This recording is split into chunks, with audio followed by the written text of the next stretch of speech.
여러분 안녕하십니까? 오늘의 미국 위켄드 에디션 강혜신입니다. 네, 어제도 금요일에 정규 방송이 끝나고 나서 많은 뉴스들이 나왔습니다.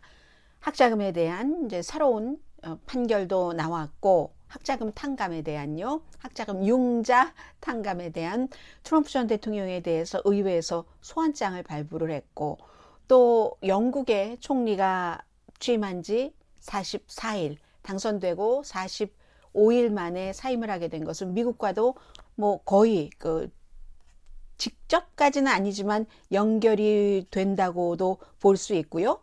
지금쯤이면 이제 중간선거에 대한 이변이 없다면, 또 다른 악토버 서프라이즈가 없다면 어느 정도 가늠해 볼 수 있는 그런 때이기도 하고, 경제도 있고 뭐 러시아 문제도 있고요. 내년에 만약에 세금 보고를 하시는 분들이 은퇴 연금에 대해서 변화하는 게 있습니다. 이런 내용까지 전해드리겠습니다. 제일 중요한 것이 트럼프 전 대통령에게 너무나 중요한 날이었습니다. 의회에서 의사당 폭동 사건의 중심에 트럼프 전 대통령이 있고, 그리고 이런 시도를 한 유일한 대통령이다. 이건 불법이고 위헌이다. 이런 시도라는 게 선거로서 수백만 표 차이로 지고 나서, 그리고 나서 내가 대통령이다 주장을 하면서 그 주장을 사실로 만들기 위해서 지지자들을 의사당으로 가서 부통령이 딱 차기 대통령을 선언하게 되는 과정을 막아라 하는 그 모든 것이 오래전부터, 뭐 적어도 몇 개월 전부터 기획이 돼 있었고, 한가운데 트럼프 전 대통령이 있다. 의회 조사단이 너무 많은 자료, 입증할 만한 증거 자료를 확보하고 있다 하면서 소환했습니다.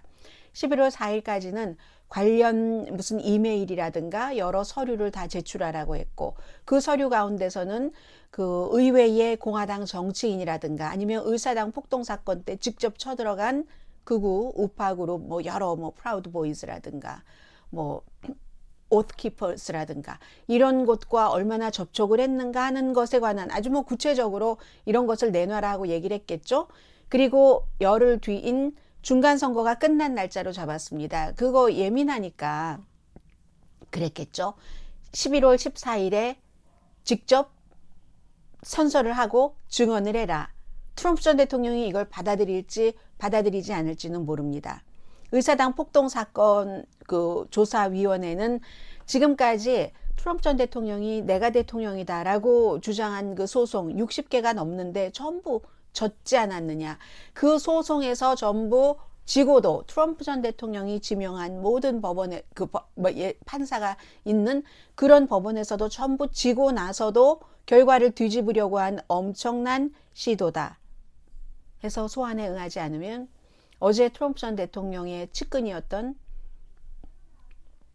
스티브 베넌 전 수석 전략가처럼 기소되고, 어제 그 사람은 4개월 징역형도 받았습니다. 그렇게 갈 수도 있습니다. 조사위원회가 법무부에 기소하라고 권고를 할지 권고하지 않을지는 모르지만, 아직까지 그 기소하라고 똑같이 소환에 불응했는데 기소하라고 권고하지 않은 그런 사람들도 있거든요. 전 백악관 비서실장이라든가. 그러나 물론 그 경제자문이었던 피터 나바로라는 사람은, 그 사람은 이제 의회 모독죄로 11월 달에 재판을 받게 됩니다. 중요한 게 이게 과연 트럼프 전 대통령이 나갈 리가 거의 없어 보이니까 선서를 하고 나서 증언하는 것은 그 다음에는 다 잘못하면 감옥에, 정말 전직 대통령이라 할지라도 갈 수도 있는 일이기 때문에 트럼프 전 대통령이 쉽게 증인으로 나서는 일을 예상하는 사람은 별로 없습니다. 그렇게 될 때 의사당 폭동사건 조사위원회가 그를 형사 고발을 하느냐, 형사 기소를 또 하느냐 아니냐, 이게 문제고, 그런데 이런 점이 다 무슨 소용이 있겠습니까? 11월 8일에 중간선거가 끝나고 그 결과가 하원과 상원이 다 공화당이 다수당이라면, 적어도 하원에서만이라도 공화당이 다수당이라면 이제 의사당 조사위원회의 조사, 이건 끝나는 거죠. 그 조사위원회도 해체되는 겁니다. 그래서 트럼프 전 대통령과 공화당은 이걸 열심히 그 중간선거에서 이겨야 된다라고 밀고 있는 거고요. 스티브 베넌이라는 전 백악관 수석 전략가 68세입니다. 이 사람은 의사당에서 그 사건과 관련해서 소환장을 받고도 완전히 뭐 한 페이지도 자료도 제출하지 않고 나가지도 않고 모독을 많이 했죠. 무슨 뭐 그 조사하는 사람들 누구 다 법적 뭐 조치를 취할 거다. 어제 또 이런 얘기도 하더군요. 메리 갈란드 법무장관은 탄핵당할 것이다. 이런 얘기도 있는데 스티브 배너는 의사당을 모독한 죄로 징역 4개월에 벌금 6,500달러를 내라는 그런 이제 판결을 받았습니다. 이 사람은 음모론을 계속 만들면서 본인의 팟캐스트인 워룸에 음모론을 주고 이거 부정선거야. 바이든이 대통령이 아니야. 그렇게 하고는 수많은 사람들을 1월 6일에 의사당으로 모이게 했습니다. 그리고는 의사당 폭동사건 조사위원회의 조사는 뭐 어릿광대의 쇼다라고 얘기를 했는데 이 칼 니콜스 판사가 4개월 징역형에 6,500달러 벌금을 판결을 한 겁니다. 원래 그 법무부 측에서는 6개월, 이게 이제 의회 모독죄로 최대 형량이랍니다. 6개월에 20만 달러를 원했었는데 4개월에 6,500달러. 그리고 칼 니콜스 판사가 트럼프 전 대통령이 지명을 한 판사입니다. 뉘우치지 않고 있다. 그리고 판결하면서 이렇게 말했습니다. 앞으로도 그 말하자면 뉘우치지 않는다. 죄질이 나쁘다. 뭐 이런 얘기고 그리고 다른 또다시 이런 일이 일어나지 않게 하기 위해서 이걸 보여줘야 된다. 지금까지 의회 모독죄로 감옥 4개월 선고를 받은 사람은 없었거든요. 그리고도 물론 이 그 판사는 뭐 항소할 수 있다. 이게 이제 지금 첫 번째니까 항소할 수 있다 하면서도 나는 그런 일이 있을 때 다시는 그런 일이 일어나지 않기를 원한다라고 얘기를 합니다. 항소에서 그 스티브 배넌이 이길 수도 있습니다. 그렇지만 여기서 또 이제 미국이 나오는 거죠. 그렇게 험한 말하고 아주 극단적으로 여러 가지를 그 문제 처리를 하고 하는 스티브 배넌이지만 본인이 원하는 판결은 아니었습니다. 그렇지만 기본적으로 판사의 판결을 존중한다라고는 말했습니다. 아직까지는 그 사법 시스템을 존중을 한다는 겁니다. 판사는 아무튼 뭐 비슷한 범죄를 저지르지 않도록 하기 위한 판결이다라고 얘기를 했고 스티브 배넌 이 사람은 이 의회 모독죄뿐만이 아니라 여러 가지 사건에서 뭐 기소돼서 뭐 조사받는 것도 있고 합니다. 사기, 음모 혐의, 돈 세탁 혐의, 뭐 멕시코에 벽 짓는다고 돈 기부금 잔뜩 걷어서 본인이 뭐 쓰고 뭐 이런 일들입니다. 기본적으로 트럼프 전 대통령의 당, 꼭 제가 전형적인 공화당이라고 말씀드리진 않았습니다. 트럼프의 당은 트럼프 주변에 뭉쳤지만 아직도 연방, 주정부, 카운티, 로컬 정부에서는 수없이 많은 트럼프 전 대통령과 측근들의 행동, 사기, 선거에 관한 것, 그리고 뭐 트럼프 전 대통령은 뭐 여자 문제에 대한 고소도 있고 기밀을 딱 그 가져간 여기에 대한 것도 있고 수없이 많이 공화당만 유일하게 트럼프 중심으로 많이 뭉치고 있고 그 밖에 그 미국에서의 각 그 연방 주 이런 그 작은 단위로 내려갈수록 또 큰 단위도 마찬가지긴 하지만 사법 시스템은 여전히 조사하고 있고 여전히 살아있다 말씀드립니다. 그리고 미국이 뭐 의견이 많이 있을 수는 있지만 결국은 그 진실을 끝까지 찾아가야지 되겠다. 당장 성과가 없어 보이더라도 손해를 보는 것 같아도 그렇게 하면서 진실을 추구하는 사람들이 꼭 있습니다. 기자들도 있고 그렇기 때문에 지금 아직도 이 트럼프 전 대통령의 살아생전에 밝히고자 하는 그런 일들을 하는 그 사람들이 굉장히 많고요. 워싱턴 포스트가 트럼프 전 대통령이 마알라고에 가지고 갔었다가 영장을 발부받아서 연방 수사국이 압수해간 그 기밀 자료 가운데서 중국과 이란에 관한 것이 있었다고 보도를 했습니다. 중국과 이란은 미국과 아주 예민한 뭐 그다지 좋지 않은 그런 관계를 맺고 있는 곳인데 이렇게 될 때는 이게 이제 드러나면은 어떻게 미국이 국가 기밀을 수집을 하는구나 이런 것을 알 수가 있고 미국이 뭘 가지고 있는지도 보여주는 것이고요. 또 그로 인해서 미국에 대한 보복이 될 수도 있고 미국이 국가 기밀을 이것은 이렇게 해서 수집을 했겠구나 하면서 다 알게 된다면 미국은 국가 기밀 수집 방법을 바꿔야 될지도 모르고요.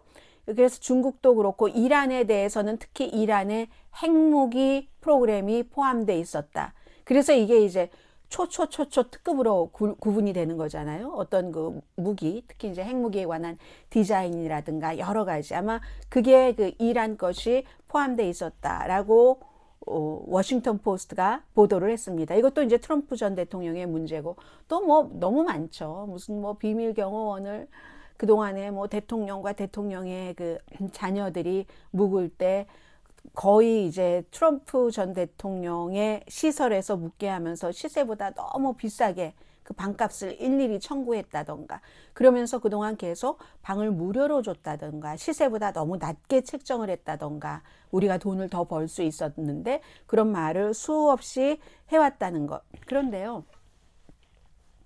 이런 것도 별로 소용없어 보이거든요. 아무리 어떠한 비리가 나오거나 의사당 폭동 사건에 설령 한가운데 맨 앞에 트럼프 전 대통령이 있었다 하더라도 트럼프 전 대통령이 얘기하는 것처럼 그 사람들은 애국자였잖아. 내가 대통령인데 다른 사람 대통령 되려고 하는 것을 막는 이렇게 얘기하면 트럼프 전 대통령의 추종자들은 그대로 따라가고 있기 때문에요. 별로 선거라든가 정치판의 그 구성 요소에 있어서 별 영향을 미치지 못한다. 다만 의무감을 갖고 전부 각자 맡은 일에서 일을 하는 것이고요. 린지 그레이엄 상원의원도 뭐 비슷한 그쪽으로 이제 같이 뉴스가 가는데 조지아주에서 트럼프 전 대통령과 많은 린지 그레이엄 연방 상원의원을 포함한 측근들이 선거 그 관리 최고위 담당자들에게 전화를 걸어서 선거 결과를 말하자면 한마디로 바꿔줄 수 있느냐, 바꿔라, 때로는 압박, 때로는 회유 이런 것을 했다는 이걸 이제 조지아주에서 조사하고 있는데 역시 트럼프 전 대통령이 의회 조사단으로부터 소환당한 것처럼 린지 그레이엄 연방상원 의원은 조지아주 대배심으로부터 소환을 당했습니다. 이렇게 저렇게 안 나가보려고 하다가 결국은 법원에서 나가야지 된다라고 판결을 하니까 이번에는 대법원에 그걸 막아달라고 지금 요청을 해놓은 상태고요. 여기까지가 이제 트럼프 전 대통령과 얽힌 미국의 중요한 문제였습니다. 중간선거 이제 끝나면서 그 전에도 뭐 한두 가지 이런저런 뉴스는 나오겠지만 이게 아마 뭐 특별검사 그 존 드럼도 별로 2016년 그 대선 당시에 러시아와 트럼프 전 대통령과의 관계에 대해서 이거 다 관계가 있었다 뭐 이런 일들이 조작한 거다 힐러리 클린턴 캠프에서 조작한 거다 힐러리 감옥에 갈 거다 오바마 감옥에 갈 거다 하면서 얼마나 오랫동안 끌어왔습니까? 그런데 존 드럼도 결국은 심지어 무슨 뭐 카터 페이지라는 사람에 관련된 정보를 준 한 사람조차도 그게 이제 뭐 그 사람 죄가 없다라는 판결을 받았기 때문에 그것도 이제 그 마무리가 되는 겁니다. 그런 정도는 마무리가 되고 아무튼 중간 선거가 끝나면은 이 내용도 특히 의사당 폭동 사건은 이제는 우리가 별로 접하지 못하지 않을까 이런 생각이 들고요. 그런 의미에서 이제 중간 선거를 좀 말씀드리자면 중요한 이유가 너무 많죠. 뭐 한 5가지 정도만 꼽으라고 하더라도 우선은 뭐 선거가 끝나고 나면은 법적으로 바이든 대통령이 며칠 전에 예고를 했었던 것처럼 법으로 연방 대법원에서가 아니라 공화당과 민주당이 다 상원 의원이 된다면 여성의 낙태를 전국적으로 지금은 이제 주별로 하잖아요. 연방 그 대법원의 판결에 따라서 그래서 보수적인 주에서는 거의 여성이 낙태를 하지 못하게 되고 그러니까 국방부도 그런 보수적인 그 주에도 군기지가 있는데 군인들이 그 주에서 낙태를 못하고 다른 주로 갈 때 여행 비용이라든가 여러 가지를 다 지원한다고 발표를 한 거고요. 그게 달라질 테고 중간 선거에서 이제 공화당이 이긴다면 두 번째는 민주당에 대한 조사가 많이 이루어질 겁니다. 지금까지 의사당 폭동 사건 위원회가 트럼프 전 대통령에 관해서 수사를 했었던 것처럼 당장 바이든 대통령의 아들 헌터 바이든에 관한 많은 것들이 파헤쳐지게 될 거고, 이민 정책 잘했다는 아니고 못했다, 아프가니스탄에서 왜 그렇게 급작스럽게 철군을 해서 혼란을 줬는가, 그리고 공화당은 지금도 이 팬데믹이 중국에서 나온 것이라고 믿는, 중국에서 시작이 됐죠. 그러나 자연재해죠. 미국에서 어떠한 바이러스가 시작됐을 때 그럼 미국이 완전히 뭐 질타를 당해야지 됩니까? 그건 아니잖아요. 그런데 공화당은 그게 자연 발생적인 것이 아니라 등등 이렇게 하면서 중국과 팬데믹을 연결을 시켜서 어떠한 그 조사 같은 것도 할 것 같고요. 현실적으로는 상원에서는 인준을 해주잖아요. 아마 바이든 대통령이 임명하려고 하는 많은 사람들에 대한 인준이 거의 안 될 가능성 높습니다. 이게 버락 오바마 전 대통령이 재임 기간 동안에 겪었던 일입니다. 세 번째, 바이든의 미래. 선거에 나갈 수 있을까? 네 번째, 트럼프의 미래. 다섯 번째, 부정선거를 주장하는 사람들이 얼마나 당선되느냐. 그리고 앞으로도 이번에 떨어지고 나서는 부정선거로 떨어졌다고 트럼프 전 대통령처럼 주장할 것인가. 그러면 미국은 앞으로는 내내 그렇게 살아야지 되는가. 이런 모든 것들이 중요하고요. 여전히 가장 넘버원 이슈는 경제, 인플레이션, 범죄, 이민, 공화당이 원하는 건데 민주당은 낙태, 기후변화 이런 얘기들을 하고 있습니다. 그래서 지금 보면은 무당파 여성과 히스패닉계가 민주당 쪽으로 쫙 빨려 들어오질 않고 있어요. 그런데 데이빗 브룩스 씨라는 뉴욕타임스의 칼럼니스트가 앞서 말씀드린 여러 이슈들, 사람들이 중요하게 생각하는 게 공화당에서 더 많이 주고 있다 하는 것은 분명한 것이고요. 그것도 공화당이 너무 메시지를 심플하고 클리어하게 반복해서 전달을 하는데 그게 효력이 있다는 겁니다. 어떤 거냐면 예를 들어서 민주당은 어린 5살밖에 안 됐는데도 학교에서 걔네들한테 성교육을 시켜. 뭐 다 이유가 있는 이면은 빼고, 그리고 이제 그 벽에 대해서 민주당이 말이야 또 홈리스 피플을 만드는 건 다 민주당이. 그런데 홈리스 피플이 민주당 때문에 생긴 거라고만 말할 수는 없잖아요. 그럼 공화당은 홈리스 피플을 막기 위해서 무엇을 했는가? 그걸 봐야지 되는데 그런 메시지에, 그리고 공화당의 진보 엘리트들이 모든 미국 사람들, 아니 민주당의 진보 엘리트들이 모든 공화당 사람들을 깔고 뭉개고 무시하고 가르치려고 들어. 이런 주장들이 이게 딱 그 공화당, 특히 이제 시골 사람들, 그런 분들께는 잘 전달이 된다는 얘기입니다. 뭐 캐리 레이크 애리조나 주지사 후보가 대표적인 사람이라고 할 수 있고요.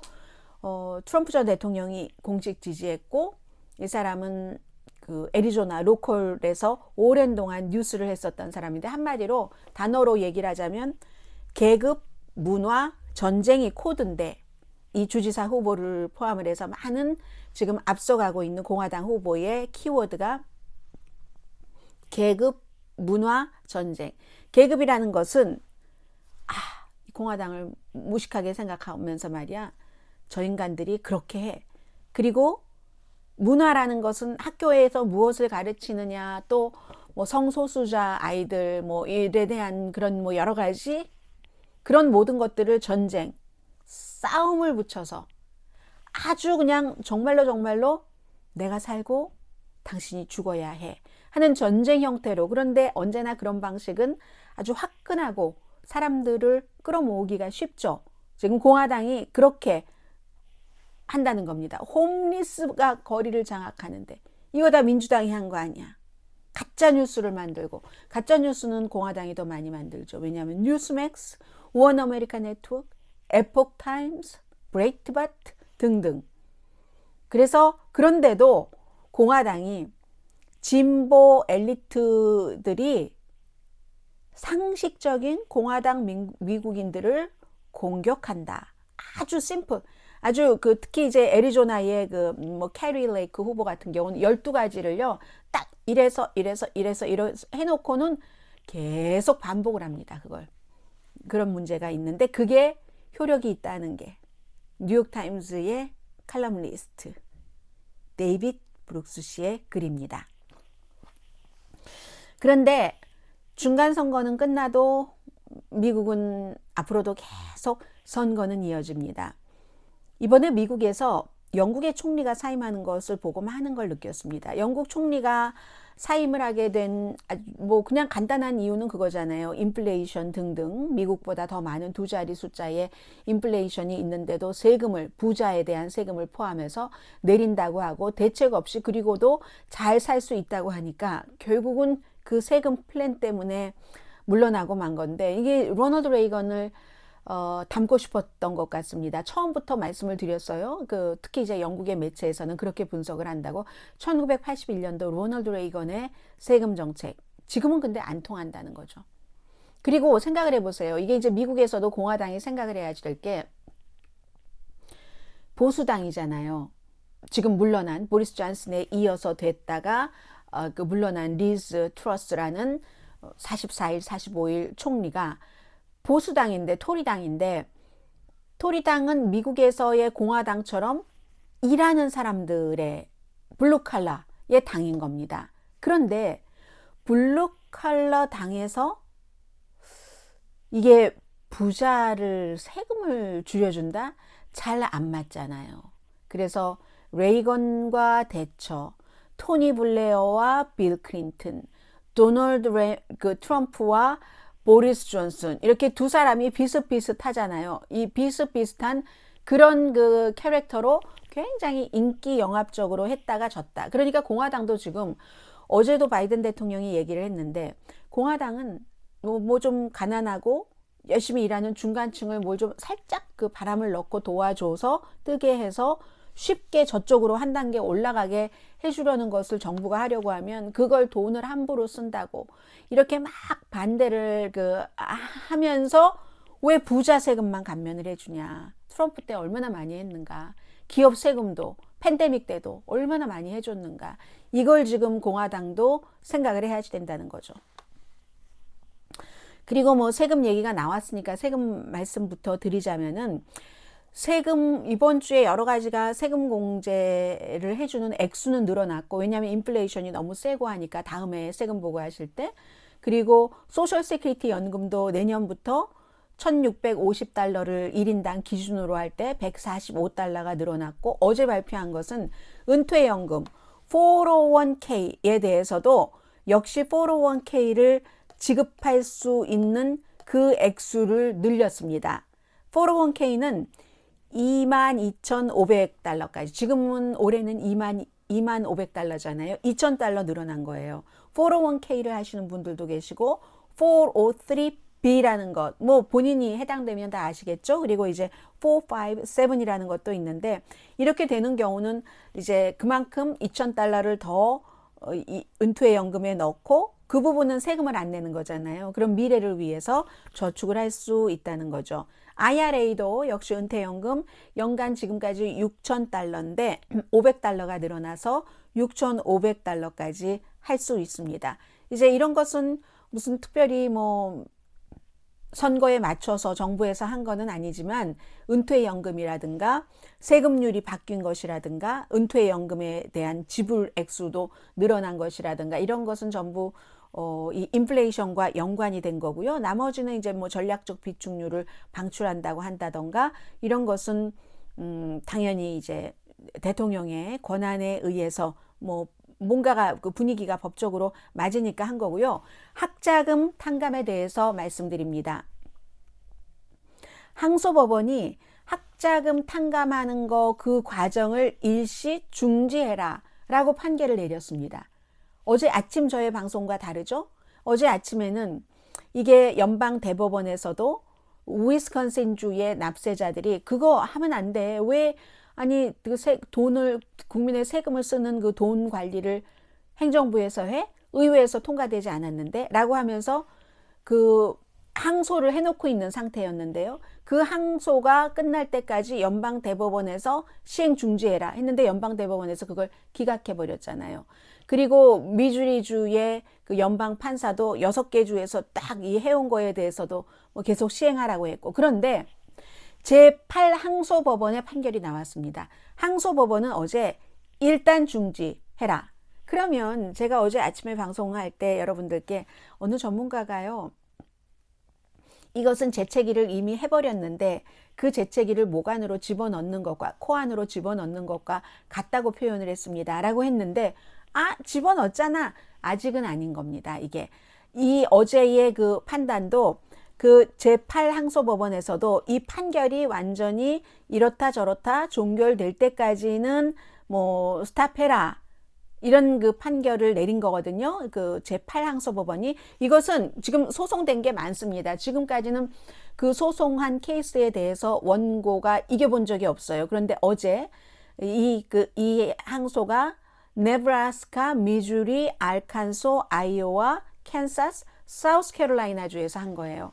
왜 정부가 돈을 맘대로 쓰지? 하니까 정부는 그 법이 있거든요. 히로법이라는 게 있어서 우리가 국가의 비상사태, 무슨 뭐 전쟁이라든가 이렇게 팬데믹 사태와 같은 것을 겪고 할 때는 학생들을 돕기 위해서 이렇게 할 수 있다는 법에 근거해서 그렇게 했다 하는 것이고, 또 바이든 대통령이 어제 델라웨어 스테이트 유니버시티 가서 한 얘기도 똑같습니다. 똑같은 팬데믹을 근거로 해서 얼마나 많은 사람들이 돈을 엄청나게 많이 갚지 않아도 되는 돈을 처음부터 갚지 않게, 그 순서는 좀 다르지만 처음부터 갚지 않아도 되는 돈을 받아갔잖아요. 수천만 달러 받은 사람도 있고 수백만 달러는 너무너무 많고, 의회 의원들 가운데서도 마조리 테일러 그린 같은 사람 학자금 탕감 이거 왜 하냐고 그러거든요. 조지아주 하원이요. 본인이 운영하고 있는 회사는 그 팬데믹 이 지원금을 받았다니까는요. 그렇게 욕하는 사람일수록 더 받은 사람이 많습니다. 그러니까 내가 하는 일과 남이 받는 거에 대한 구분을 좀 달리하는 것 같고, 그리고 분명히 이 돈 자체는 팬데믹 때 이제 경기부양책에서 지급하는 돈 자체는 처음부터 갚지 않는 것으로 기획되고 나왔다. 기획 상품이다. 맞아요, 그건. 맞지만 학자금은 한 사람당 뭐 $10,000, 맥시멈 $20,000를 감형을 해줘서 뭐 앞으로 한 30년 그 정도의 4천억 달러 정도 비용이 들어간다는 것이고, 비용은 이렇게 저렇게 해서 최소한 무슨 세금을, 왜 기업이 세금을 안 내고 요리조리 피하는가, 왜 미국에서 몇십 대 부자가 연방 세금을 단 1센트도 안 내느냐, 이렇게 저렇게 해서 이제 그걸 마련을 한다는 거고, 그러니까 정부 측에서는 우린 그 법에 근거해서 한 거다. 그리고 다른 이런 네브라스카, 미주리, 알칸소, 아이오와, 캔사스, 사우스캐롤라이나는 우리도 대출 기관 같은 데다가 정부도 돈을 투자를 하잖아요. 그런데 그런 기관에 뭐 돈을 학생들 돈을 탕감해주고 하면 결국은 우리 투자한 것도 손해본다. 이렇게 얘기를 하는데, 이게 이제 최종적으로 어떻게 되느냐, 이런 문제고, 정부에서는 어제도 백악관은 지금도 신청하세요 라고 얘기를 했고요. 이 부분에 대해서는 월요일이나 화요일까지 또 이제 백악관이 어떠한 그 답변을, 행정부가 답변을 해야지 되는 것 같습니다. 그래서 그 이후에 봐야지 되고, 아직은 알 수 없는 일이고요. 또 어제도 그 판사가 판결을 내리면서, 헨리 오트리라는 판사인데 부시 대통령이 지명을 한 판사입니다. 뭐 중대한 문제를 제기하기는 했다. 그러나 이 고소를 한 주들이 직접적으로 피해를 본다는 이것도 좀 부정확하고, 어쨌든 지금 뭐 문제가 해결될 때까지는, 최종적인 판결이 나올 때까지는 일단 뭐 중지해라 했는데 신청은 받는답니다. 이 지금 그 백악관의 대변인이 어제도 얘기를 했어요. 그런데 분배 같은 것을 금방 시작해서 돈 분배 뭐 이런 것을 할 수는 없는 거죠. 언제까지 진행될지는 아직 알 수 없고요. 이 테드 크루즈 텍사스주의 상원 의원이 참 게으름뱅이를 위한 거다 뭐 이런 얘기를 했거든요. 그런데 그런 의원들 가운데서, 공화당 의원들 가운데서 자신의 사업체에는 돈을 많이 받은 사람들이 많습니다. 이상하게 그런 게 있는 것 같아요. 그러니까 그 의식의 차이인 것 같은데, 예를 들어 마조리 테일러 의원의 얘기를 하나만 더 전해드리자면, 패밀리 가치, 보수의 가치 이런 말을 엄청 많이 하거든요. 그런데 본인은 막상 몇 번씩이나 결혼을 해놓고 다른 남자, 주로 이제 트레이너인 것 같아요. 주로라고 하면 그렇지만 뭐 얼마나 많았다는 건 아니지만, 개인 트레이너 이런 사람과 계속 이제 혼외 남녀 관계를 갖고 어떤 때는 뭐 남편이랑 다시 화해하고 다시 살기도 하고 지금은 또 최근에 문제가 굉장히 커진 것 같던데 미국 매체에서요. 참 점잖은 거예요. 저도 정규방송 시간에 한 번도 그 내용을 전해드린 적이 없고 잘 보도하지 않잖아요. 그냥 어디 조금 구석에 가십 비슷하게 나오거든요. 그것과 일은 분리를 해야지 되니까. 그러나 그 의원의 캐릭터는 볼 수가 있죠. 본인의 사생활은 뭐 아이를 낳고도 계속 무슨 뭐 저 트레이너와 같이 뭐 하고 그 트레이너도 보면 막 누드 사진 찍어서 그 소셜 미디어에 올리고 하는 그런 트레이너예요. 남자 트레이너. 마조리 테일러 그린이 여자 초선 의원이니까요. 그런데도 뭐 아이들이 있으니까 남편도 뭐 같이 살다가 또 그런데 또 다른 남자와 또 이러면서 늘 가족의 가치 이런 얘기를 하거든요. 그러니까 뭐가 좀 생각이 다른 것 같아요. 그리고 또 요즘은 그런 것들을 그게 어때서? 라고 생각하는 사람들도 많은 것 같고요. 예전과 달라서 어지럽다니까요, 제가. 네. 이제 마지막으로 러시아 문제를 전해드립니다. 러시아는 이제 오늘은 한번 여러분과 제가 생각을 해보죠. 2월 달에 침공한 이후에 처음에는 속전속결이 될 거야. 완전히 전면전이 아니라 전면전을 하길 원하진 않았죠. 러시아가. 전격전으로 아주 짧은 시일 안에 다 항복을 받아내고 우리가 우크라이나를 먹어버릴 거야. 이건 실패했죠. 몇 개월 그 뒤에 교착이었습니다. 2월 24일에 시작됐으니까. 그리고는 언젠가부터 우크라이나가 서서히 반격을 하면서 지금은 이제 그 병합을 선언을 해버린 헤르손 같은 데서도 러시아 사람들이 철군을 하고 있다고 하고 그 모든 과정에서 러시아군은 우크라이나의 국민성이라든가 사기라든가 애국심이라든가 우리가 왜 이 전쟁터에 와 있나? 이게 맞는 것인가? 하는 것을 생각을 하게 됐고 전쟁의 결과는 현재로서는 불확실합니다. 푸틴이 압박받고 있는 건 분명하죠. 그러니까 너무너무 뭐 아프가니스탄에서부터 전쟁에서부터 시작을 해서 뭐 시리아 이런 데 너무 잔혹하게 아주 무자비하게 그리고 러시아에서도 무슨 사람들이 막 그 대대적인 시위를 하면은 민간인에게 발포해 막 쿠데타 사령부가 그렇게 얘기를 하면은 몇 안 되는 민간인에게 정말 발포한 그런 사람. 그래서 이 사람 6개월 동안 감옥에도 갔었습니다. 감옥에도 갔었는데 다시 풀려났죠. 그 사람이 지금 러시아에 들어가서 몇 개월 전부터 일을 했고 최근에 다시 최고의 이제 사령관이다 말하자면 세르게이 수로비킨 그런 사람이 그 자리에 갔다는 것은 그만큼 이 푸틴이 압박을 받고 있다는 거죠. 이 장군의 별명이요. 동료들이 그 아마겟돈 장군이라고 부른대요. 뭐든지 다 파괴, 부숴버리는. 왜 그런 사람들이 있잖아요. 말로써 그렇게 하는 사람들도 있고. 그게 미국에서는 스티브 배넌 전 그 트럼프 전 대통령의 수석 전략가가 좀 그런 극과입니다. 시민학살로 아무튼 유명한 사람이에요. 그런데 그 사람을 그 자리에서 두고 몇 개월 전부터 뒀다가 다시 이번에 확인한다는 것 자체가 굉장히 그 푸틴이 압박을 받고 있다는 거고 또 불법으로 병합한 것에 대해서도 국제사회에서 인정하지 않고 러시아에서의 징집은 러시아 전역에서 시위가 일어났고 이것도 역시 국제적으로 여러 여론이 있습니다. 이란은 우리가 드론 안 팔았거든요. 안 줬거든요. 하지만 크림반도에서 무슨 공격을 할 때 뭔가 도움을 주고 훈련을 하고 했었다는 거잖아요. 그런 것들이 다 미국 정보국에 의해서 알려진 뒤에 이란은 우크라이나에 방문하지 마십시오. 우크라이나에 있는 이란 사람들은 귀국하십시오. 라는 그 같은 이제 메시지를 보냈고요. 프랑스가 우크라이나에 무기를 보내는데 그런데 이제 프랑스가 무기를 보낼 때는 한계가 있죠. 독일은 생각했었던 것보다 우크라이나 전쟁이 일어나고 우리가 알 수 있었던 것은 러시아와 더 가까웠습니다. 그런데 그 가까웠던 그 독일이 러시아와의 관계가 이렇게 또 빨리 멀어지기도 한다는 그런 것도 있고 유럽은 이제 겨울에 에너지 사태가 있고 미국은 중간 선거가 끝난 뒤에 공화당의 하원 차기 하원 의장감이 이거 우크라이나를 무조건 지원할 수는 없어 했기 때문에 제가 전쟁이 어떻게 될지 알 수 없습니다. 라고 말씀을 드리는 겁니다.